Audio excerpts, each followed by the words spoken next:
Assalamualaikum warahmatullahi wabarakatuh. Perkenalkan, nama saya Gusti Ayu Santiani dari Kampus T66 Kendari jurusan Manajemen. Dalam video kali ini, saya akan menyelesaikan tugas mata kuliah Manajemen Pemasaran yang diampu oleh Dr. Abdul Razak, SEMS. Baik, selanjutnya saya akan membahas tentang pemasaran mengatur hubungan pelanggan yang menguntungkan. Selanjutnya tentang definisi pemasaran.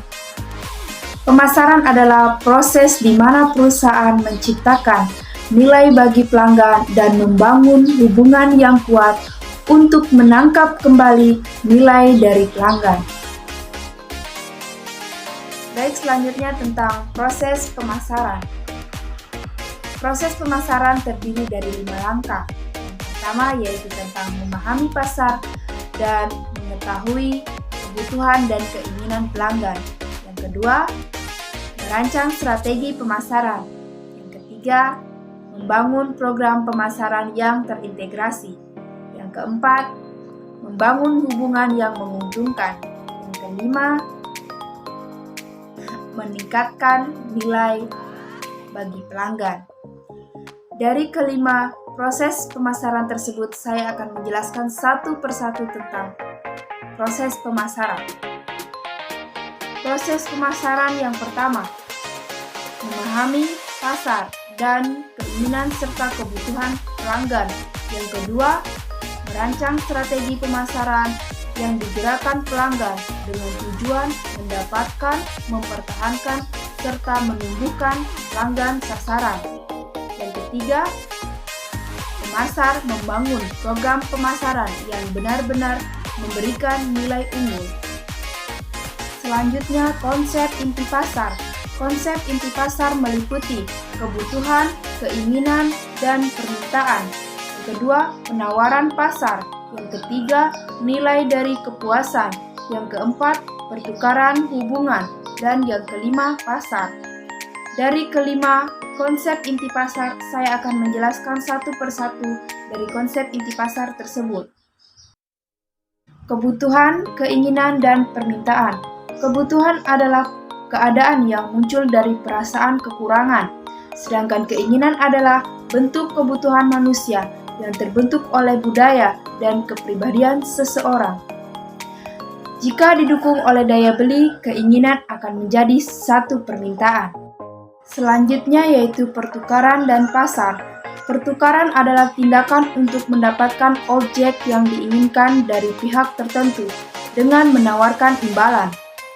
Sedangkan pasar adalah kemampuan semua pembeli aktual dan potensial dari suatu produk dan jasa. Bahasan selanjutnya.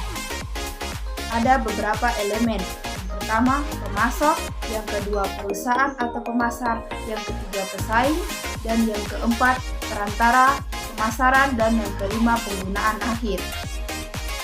Baik, selanjutnya kita beralih ke pembahasan kedua, yaitu manajemen pemasaran. Manajemen pemasaran adalah seni dan ilmu memilih target pasar dan membangun hubungan yang menguntungkan dengan target pasar tersebut. Selanjutnya yaitu strategi pemasaran yang digerakkan oleh pelanggan. Yang pertama, untuk mencapai strategi pemasaran yang unggul, mula-mula perusahaan harus memutuskan siapa yang akan dilayani. Yang kedua, perusahaan melakukan hal ini dengan membagi pasar menjadi segmen pelanggan atau segmentasi pasar dan memilih segmen mana yang akan ditargetkan atau target pemasaran. Yang keempat, yaitu perusahaan menyediakan kebutuhan dengan mengedepankan proposisi nilai. Yang kelima, proposisi nilai terpenuhi melalui penawaran pasar yang memberikan nilai dan kepuasan pelanggan. Pembahasan selanjutnya, manajemen hubungan pelanggan. Dalam arti luas, manajemen hubungan pelanggan adalah proses membangun dan memelihara hubungan pelanggan yang menguntungkan dengan menghantarkan nilai dan kepuasan pelanggan yang unggul. Tujuan manajemen hubungan pelanggan adalah menghasilkan ekuitas pelanggan yang tinggi gabungan nilai seumur hidup pelanggan dan seumur pelanggan perusahaan. Selanjutnya, strategi menangkap kembali nilai dari pelanggan. Tujuan pemasaran adalah membuat hubungan yang benar dengan pelanggan yang tepat.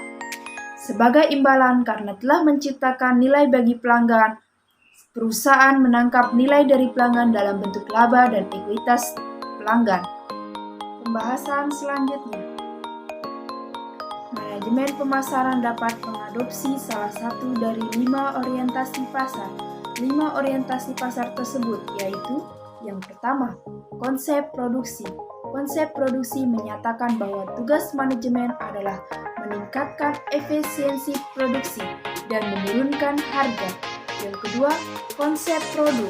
Konsep produk menyatakan bahwa konsumen menyukai produk yang menawarkan kualitas kinerja dan fitur inovatif terbaik. Yang ketiga yaitu konsep penjualan.